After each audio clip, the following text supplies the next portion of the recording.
안녕하세요. 반갑습니다. 오늘 내용이 좀 길어서 바로 또 읽어 드릴게요. 그 증문즉설한 내용 중에서 질문자 이야기부터 낭독하겠습니다. 제가 미혼모일 때 낳은 아이가 있는데 아이는 지금 대학도 졸업하고 잘 살고 있습니다. 애도 다 키웠겠다. 결혼이라는 걸 해봐야 할 것 같아서 남자를 만났는데 제가 사람 보는 눈이 없어서 그랬는지 사기를 당했습니다. 그 남자가 외도하는 것을 보고 그 충격으로 자살 시도를 했습니다. 그래도 살아야겠다 결심하고 열심히 살다가 다른 남자를 만나게 되었습니다. 그 사람과 결혼할 마음이 있어서 제가 그 사람에게 남자를 믿지 못하는 마음의 병이 있다고 얘기를 했습니다. 그런데 그로 인해 갈등과 상처가 생겼고 이제 어떻게 해야 할지 모르겠습니다. 스님 답변입니다. 그러면 결혼을 안 하면 되지요. 애까지 다 키웠잖아요. 결혼을 한 번도 안 해본 스님도 사는데 이미 한 번 결혼해서 애까지 다 컸는데 지금 와서 왜 결혼을 하려고 합니까? 다시 답변 질문입니다. 그 사람이 몸이 아픈 걸 알고 나니 아픈 사람을 버릴 수가 없었습니다. 그래서 병원 치료에 필요한 금전적인 지원도 했습니다. 아파서 돈을 벌 수가 없으니까요. 스님께서 돈은 여자가 벌어도 된다고 하셨잖아요. 그래서 제가 의식주를 해결해 주었는데 그 사람이 제가 준 돈을 자기 아이에게 주는 겁니다. 아이가 20살이 넘었고 대학을 졸업했는데도요. 그래서 아이에게 돈을 주지 말라고 얘기를 했어요. 저는 평소에 스님 법문을 많이 듣거든요.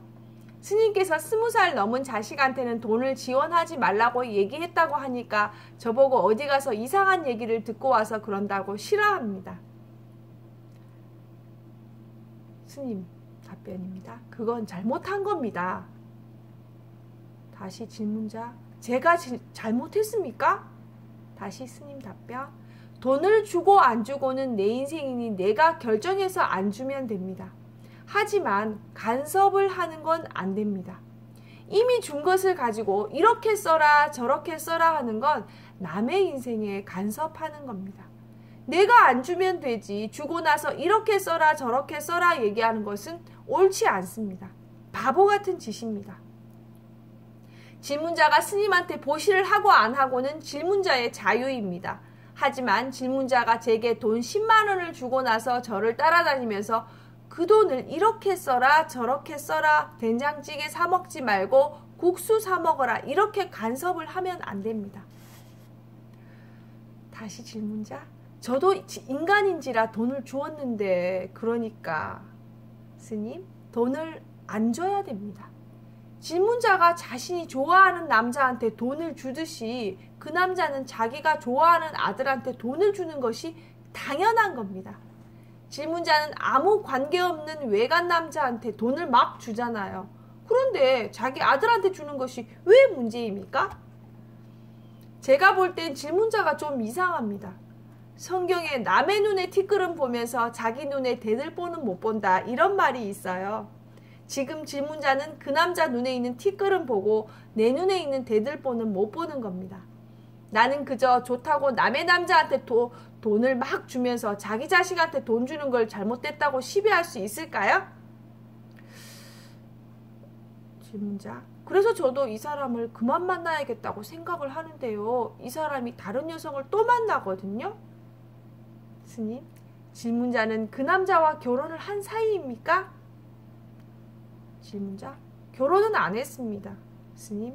그러면 그 남자가 다른 여성을 만나는 건 자기 자유입니다. 그것도 질문자가 간섭하면 안 됩니다. 돈 몇 푼 줘놓고 온갖 것을 간섭하네요. 인간관계도 간섭하고 자식관계도 간섭하는 그런 수준으로는 재혼을 하면 안 돼요. 재혼을 하려면 자기 자식한테 어떻게 하든 전 부인한테 어떻게 하든 부모한테 어떻게 하든 일체 간섭을 안 해야 합니다. 초혼인 젊은 부도 서로 간섭을 하면 파탄이 나요. 요즘은 결혼해도 남편이 아내 통장을 보자고 안 하고 아내가 남편 통장을 보자고 안 한다고 해요. 그런 시대에 자녀가 있고 이혼까지 했던 남자라면 더욱 간섭을 하면 안 됩니다. 질문자. 아직 이혼도 아직 안 했습니다. 스님, 이혼을 안 했어요? 별거하고 있어요? 질문자, 네, 스님. 아내를 두고 별거한다는 건 이 남자가 다른 여자와도 관계가 많을 가능성이 높아요, 낮아요? 질문자, 높습니다. 스님, 그런 사람을 만나놓고 그걸 문제 삼으면 어떡합니까? 그 사람의 부인도 가만히 있는데 질문자가 그걸 어떻게 간섭해요? 그저 남자친구로 즐기는 것 이상은 관심을 가지면 안 돼요. 돈도 주지 말고요. 하지만 주고 싶어서 주는 것은 아무 상관이 없어요. 질문자, 몸이 아프니까 돈을 달라고 해서요. 스님, 제비 한 마리 키우려면 돈이 조금 들잖아요. 돈을 달라고 하면 그 정도로 생각하고 계산해서 주면 됩니다. 하룻밤 장값으로 이 정도는 주지 이렇게 생각하면 괜찮습니다. 매달리면 안 돼요. 질문자, 알겠습니다. 스님, 앞으로도 결혼하지 말고 남자가 필요하면 그냥 친구로 지내는 게 낫습니다. 질문자, 저는 남자를 만나고 싶지 않은데 남자가 자꾸 따라다닙니다. 어느 남자나 다 돈을 뜯어가고요. 스님, 그렇게 얘기하는 거 보니 질문자에게 돈이 좀 있네요. 자기를 보고 따라다니는 게 아니라 돈을 보고 따라다니는 겁니다. 돈 냄새를 풍기니까요. 질문자, 아니요, 안 풍겼습니다. 스님, 귀신같이 냄새를 맡습니다. 질문자, 저도 사람인지라 마음이 많이 아팠어요. 몸이 아파서 돈도 못 벌고 하니까 돈을 줬는데 그걸로 자기는 자식에게 주니까요. 물론 스님 말씀대로 이런 지하에 거절하지 못한 제가 바보입니다. 스님, 이런 지하에 거절하라는 게 아닙니다. 내 외로움을 해결하는 데에 그 사람의 기여도가 있잖아요. 그 사람은 돈 때문에 나를 좋아하니까 관계를 유지하려면 돈을 조금 줘야 됩니다. 돈을 딱 끊으면 내가 안 끊어도 관계가 저절로 끊어집니다. 내가 필요하면 돈을 조금 쓰면 됩니다. 많이 쓸 필요는 없어요. 돈을 많이 주니까 애한테까지 주는 겁니다. 그 사람이 나쁜 게 아니라 질문자가 어리석은 거예요. 그 사람은 아무 문제가 없어요. 그 사람은 혼자 사는 돈 있는 여자 만나서 돈도 좀 벌고 좋은 거죠. 질문자는 이렇게 생각하면 됩니다. 죽으면 돈을 무덤에 짊어지고 갈 것도 아닌데 조금씩 쓰면서 남자친구로 만난다. 하지만 절대로 간섭해서는 안 됩니다. 같이 결혼을 한 것도 아니기 때문에 어떤 여자를 만나든 질문자가 관여할 일은 아니에요. 질문자가 그것에 관여하면 본부인한테 머리까지 뜯기는 과보를 받게 돼요. 질문자, 제가 처음에 결혼하려고 했던 남자한테 충격을 받아서 마음에 병이 생겼습니다.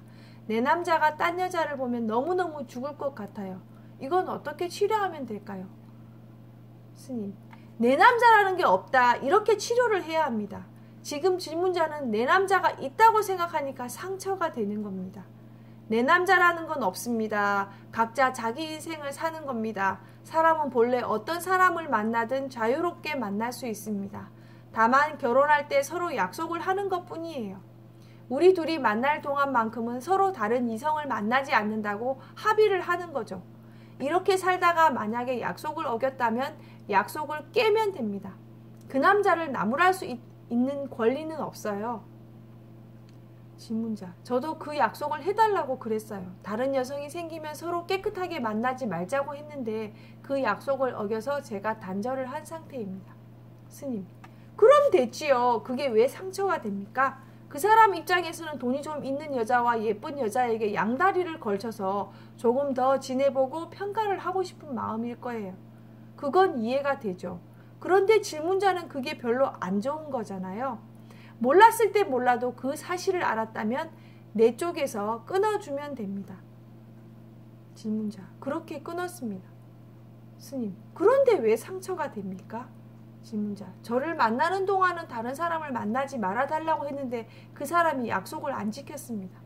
스님, 약속을 안 지켰다고 미워할 필요는 없어요. 아, 이 사람은 내가 원하는 남자가 아니구나 하고 알면 돼요.